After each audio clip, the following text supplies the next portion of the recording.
What's up, tribe? How you guys doing? Go ahead and hit that subscribe button, and I hope you like this video. This is going to be your review for Married to Medicine season 5 episode 6. So we start this episode off. We have Dr.Heavenly is on her way. I guess she's on her way to work, honey. She in the car, and she's talking to her baby girl and getting on her baby girl's nerves, doing what she normally does. And baby, she got to the part where she asked that baby, did you come on your period? And that baby hung up on her. And listen, I don't advocate for kids hanging up on their parents, but in that situation, listen, I was here for it. I was okay with it, and I was fine with it. But anyway, and Heavenly know what she doing, because all she did was laugh, child. All she did was laugh. So, um, then she gets a call from Al Sharpton's office. And it's the Reverend Al Sharpton, and he's calling. And he said, listen, I heard about all the good things you and your husband are doing down in Atlanta with COVID testing. We're having the 57th anniversary of the March on Washington up in D.C. this summer. And, you know, with everything going on with COVID, you know, we want to make sure, we want to try to provide to get as many people tested as possible. Do you think it would be possible for you and your husband to make that happen? And she said, listen, I am there. You know, I got to double check with him because he's the actual, you know, physician. But I am there, you know, I'm definitely here for it. And so, of course, they end up inviting everybody. They need all the, you know, as many hands on deck as possible. So the whole crew is going to DC. Okay, the whole crew is going. Then we see Contessa. Contessa is stressed out. Okay, she's drinking the wine. She's talking to her niece.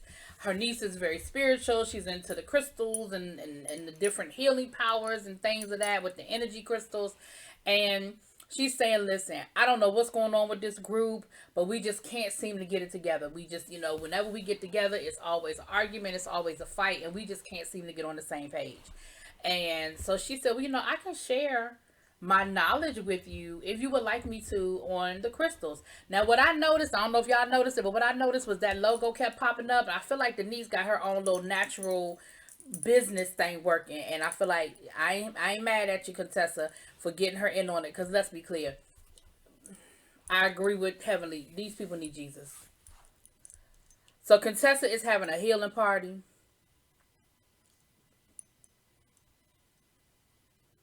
She inviting everybody to the healing party.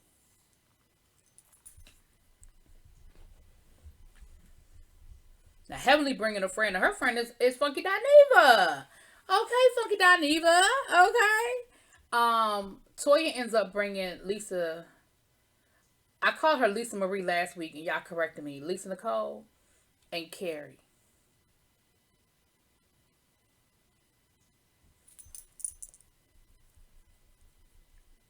We'll get back to that. Now,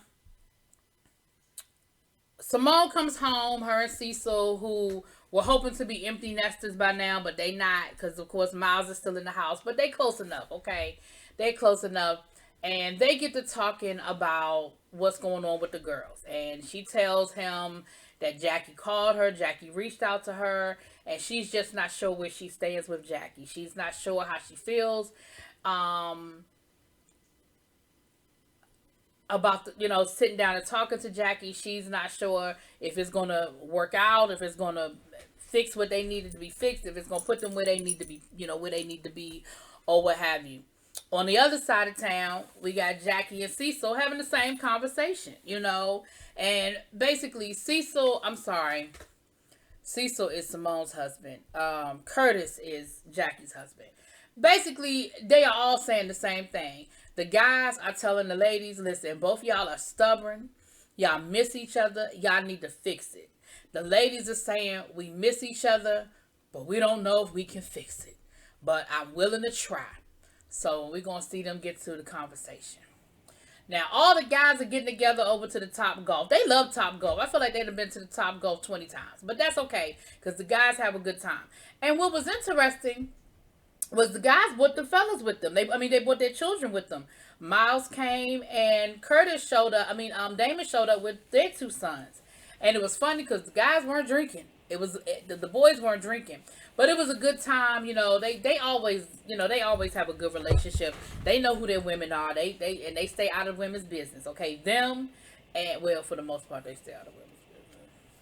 Um, so, oh, excuse me. Anila's husband was there, so he new to the crew, but he was there. He fit right in. So they ended up having once again a Black Lives Matter conversation, and they were talking about the younger generation bringing, doing their part and picking up the mantle, and how the older generation has to bring a younger generation forward. And they talked about what has to change, what has to happen. And I'm gonna tell you what I thought was very interesting. Miles said we have to be active in electing officials, but we also have to be active in replacing them when they don't do what they're supposed to do. And I feel like that's where we have dropped the ball, because we put people in office, but we don't hold them accountable, and we don't do anything to get them out of office. We are not actively engaged in finding replacements when people disappoint us. And so people get complacent with not doing right by us, because they're like, well, ain't nobody gonna replace me anyway. I'm gonna be here for 20 years, 30 years, 40 years, 50 years. And then we end up with the Mitch McConnells, who can do whatever they want to do and say whatever they want to say, because they know they have job security. So I thought that was very interesting and very valid of Miles. Now, Dr. Damon said, listen, the only way that we're going to all be safe, we're going to rent ourselves one big happy house, and we're going to have to take a private jet on up there. Because, for COVID purposes, we just need to make sure we're as safe as possible, Now, they were talking about, well, how are we going to make sure that this house don't turn into a war zone? Which I think is a really good question. That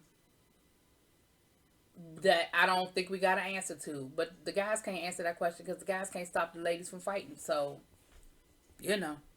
Now, we're down to the healing party. And, they setting everything up. The ladies are coming through. It's looking nice. It is what it is. Now, we find out on the way there, Funky Daniva's in the car with Dr. Heavenly, and they're talking about how Quad is in Mexico. She couldn't make it, and how there was a little tiff that Quad and Dr. Heavenly had owing to the Instagram this summer, and Heavenly was like, Quad really misunderstood what I said. Like, I really didn't feel like I said anything bad, but then she clapped back, and yeah, she went below. Like, Quad came real below the belt. Like, when she clapped back, she clapped back, okay? And Heavenly don't seem to be taking it that seriously. She seemed to be sort of taking it in stride, but she really was like, damn, Quad ain't had to go there with me. And when it happened, I thought it was interesting, because I was like, I thought Quad and Heavenly were in a good place. And especially after seeing the one little scene that we saw her in, I said, well, how did we get here? Right? But anyway, we get to the healing party, child. And, just as they were trying to wait. But of course, Toya was late getting there. And Contessa was like, well, listen, I mean, Latoya might not even be coming. Like, I hope she coming, but hell, she might not even be coming to the party. So they get started. And of course, as soon as they get ready to get started, who come walking in the door loud and running their gums is Toya and her crew. So of course everybody's looking around like, where these people coming from? Like Lisa Marie, Carrie, like that's what we doing now. But her niece goes through the motions of explaining all of the different situations and what the different crystals mean for healing and for this and for that, and why they're there, because they do feel like they're gonna have to, they have to, heal, and they have to go through the healing process and all that good stuff. Now, of course, Jackie and Simone are there, and they ignoring each other again. They waving from across the room kind of thing. Listen, they go around the room. Everybody go around the room talking about what they want to heal from and what they want to be. Who they owe an apology to and who they want to accept their apology. And Simone said something to the effect of, anybody that I offended. See, to me, that's not an apology. When you say whoever I offended, no, be specific in your words and actions.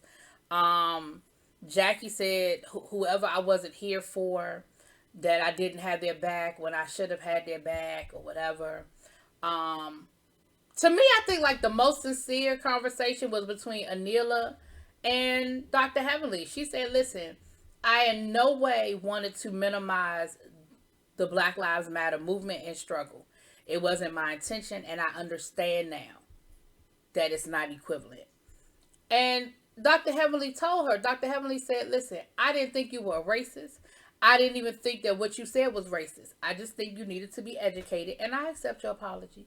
Now, of course, Dr. Heavenly apologized to Toya for going off on her last week, but let's be clear. An apology from Dr. Heavenly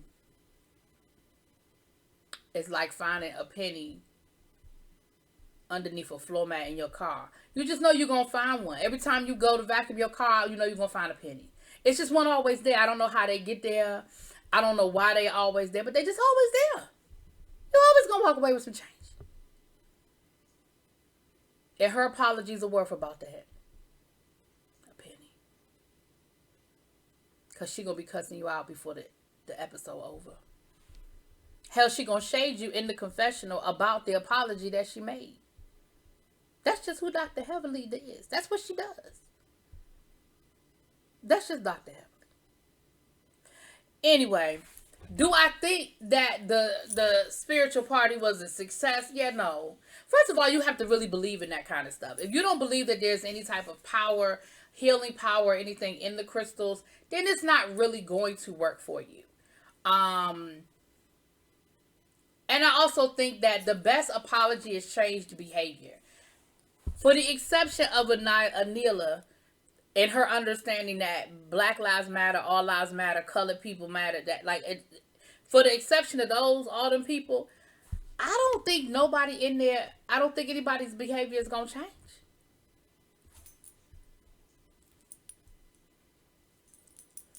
But they had the party, honey. They had the party. Now, the next day, or may not have been the next day, but the next scene, we see Simone finally going to have the conversation with Dr. Jackie. She goes to Dr. Jackie's office for them to sit down and talk. Listen, it was the conversation that was needed. They talked about how much they've been to each other, how much they've gone through together, how much they love each other. And then they talked about where the breakdown happened. I still disagree with both sides, personally. I still feel like Simone was real petty to act like Jackie couldn't be friends with her and with Dr. Heavenly. Now, what she said was that in her silence, that normally when there's something that's happening, even if she thinks that Simone is wrong, she'll tell her. She'll call her out on it and she'll tell her, even when she thinks she's wrong. And the fact that she chose to be silent when her and Heavenly got into it last season, in her mind translated to she supported Dr. Heavenly. But see, that ain't what that is part of what she said. But also what she said was, you chose Dr. Heavenly over me. And I just think that's a very juvenile way to think. And then on the flip side, Jackie said she was hurt because she felt like Simone didn't have her back in the situation with Buffy. But I feel like Simone said what she said and she meant what she said. You didn't like it. At the reunion, she said that she didn't think that was much of an apology that you gave to Buffy. She meant it. She meant exactly what she said. You just didn't agree with it or like it because you don't feel like you did nothing wrong to Buffy. But they cried. They apologized. They said that they're going to work on it. They said they're going to take baby steps, but that they're going to work on it. Just in time for DC. So we'll see what happens when we get to DC, honey. Anyway, y'all let me know what y'all think. Drop it in the comments. Peace.